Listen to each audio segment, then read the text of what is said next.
Hello guys, so good morning, this is Coach Noel. So pag-usapan natin ngayon, paano ba mag-withdraw ng income dito sa DApps. So ito yung aking DApps, makikita nyo naman yung DApps diyan.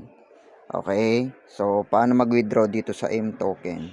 So makikita natin, merong laman na 27,000 pieces. Okay, so ang presyo ngayon ni AIM is nasa 0.047. So ito ay i-withdraw natin for the purpose of tutorial. Okay, para makita nyo na totoong nagiging pera si AIM. So ito yung naging earnings niya for the past few days. So ito, so i-view all lang natin.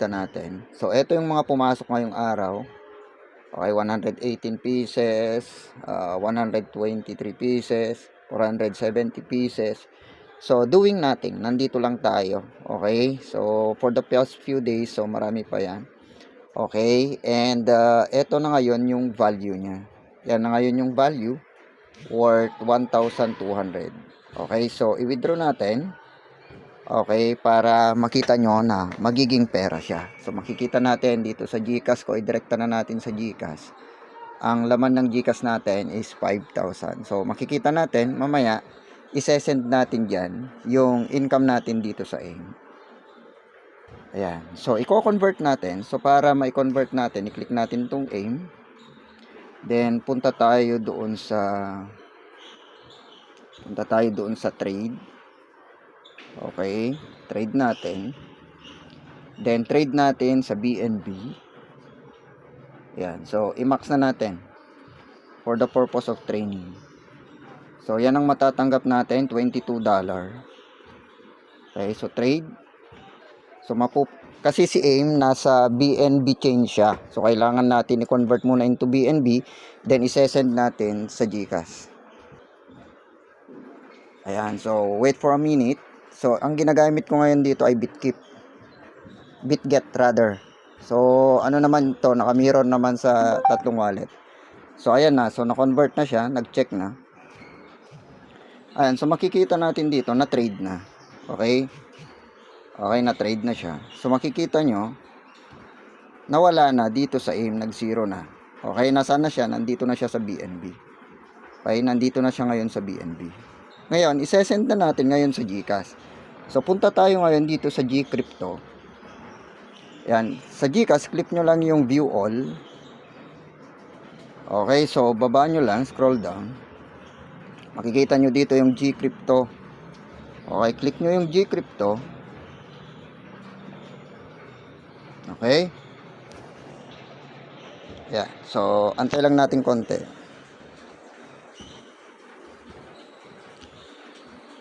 Ayan. So nandito na tayo dito sa GCrypto. So i-click ko lang tong BNB. Siya pala, pag nasa home kayo nandito, i-click nyo lang ditong wallet. Dito, wallet. Okay, or portfolio. Okay, so marami naman dito. Okay, so since BNB yon, i-click ko tong BNB. Okay, so pag click ko yung BNB, i-click ko ngayon yung receive kasi tatanggapin ni GCash receive. Ayan, so kokopyahin mo lang tong wallet address. So, kopyahin ko yung wallet address. Ayan, so tandaan nyo lang yung last digit para pag kinopya natin. Okay, A7D. Okay, so punta na ngayon tayo dito sa ayan, punta na tayo ngayon dito sa DApps natin. O sa wallet, andito 'yun, 'di ba? Ayan. So ito 'yon. So ito yung i-send natin. So click mo 'yan. Tapos ang gagawin mo ngayon diyan ay transfer. Ayan, so i-transfer mo siya. So ipe-paste mo ngayon dito yung wallet address ng GCash mo. Okay, paste mo diyan. Then yung amount. So i-click mo na yung all para mapunta na doon. All. Then confirm. So mapupunta na dapat sa GCash 'yun. Okay, confirm. Yan. So mapupunta na ganyang kabilis from your wallet to GCash. So makikita nyo naka-check na doon, no? Okay? So dapat nasa GCash na 'yon. Antayin lang natin kasi minsan medyo matagal-tagal kay GCash. Okay? So magpapakita na dapat dito sa wallet. So antayin lang natin. Magre-refresh tayo. Ayan guys, so dumating na yung yung winidraw natin from our staking ng AIM doon sa ating crypto wallet, then to GCash. So ito dumating na siya. Okay, so i-click lang natin ditong itong asset. Okay, ito asset dito. Portfolio. Okay, so yung sinend natin ay BNB. So ito yun, no. So makikita nyo ay 0.028. So yan yun. So makikita mo naman may presyo yan. Ayan, no. 'Di ba? Ayan. So 1247. So kung titingnan natin, 'di ba? So tingnan niyo na lang yung number ng number ng na-send. 0.028 na BNB. Ngayon, kung titingnan mo dito sa wallet, ha. Ayan. So ito yung na-send. Ayan, oh. 0.028. So ito na yung nanggaling sa crypto wallet mo to GCash. Okay, so punta tayo sa GCash ngayon. I-convert na natin yan into fiat money. So makikita natin dito, mag-back lang tayo, ha. So ang laman ng GCash natin, ito yung laman.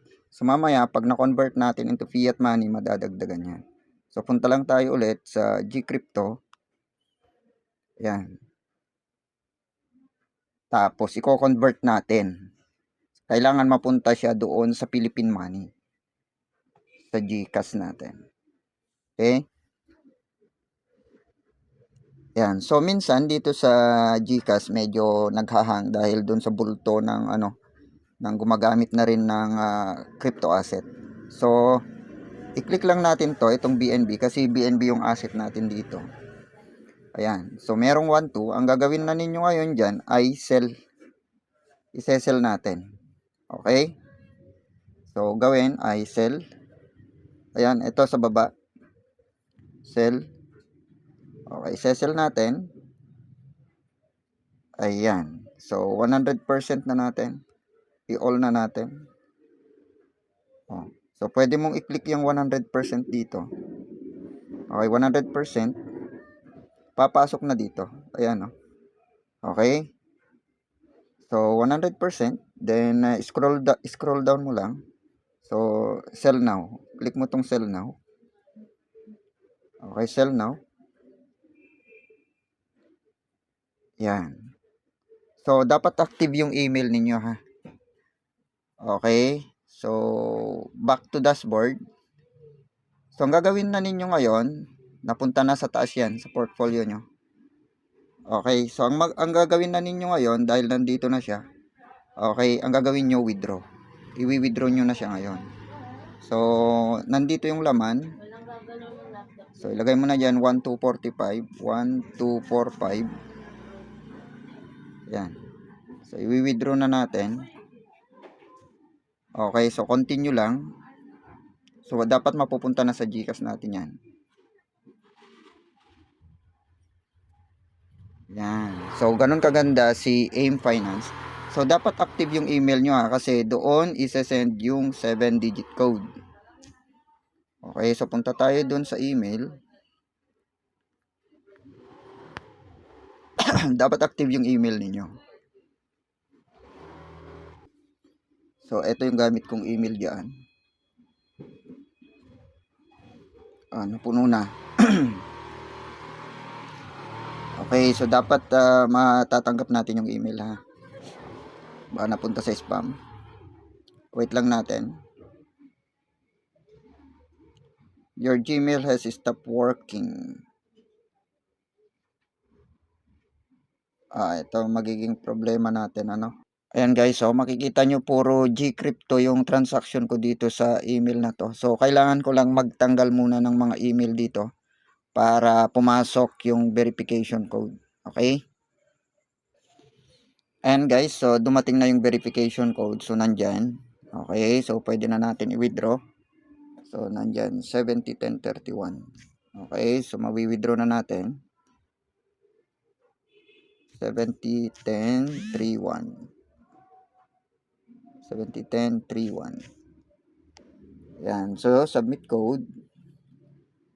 So, guys, mapupunta na dun sa fiat money nyo sa GCash ninyo. Magiging piso na yan. Ayan, successful na, guys. Okay? Ayan. So, back to crypto, mawawala na siya dito. Ayan. Makikita nyo sa balance, mawawala na. Ayan. So, tingnan natin ngayon.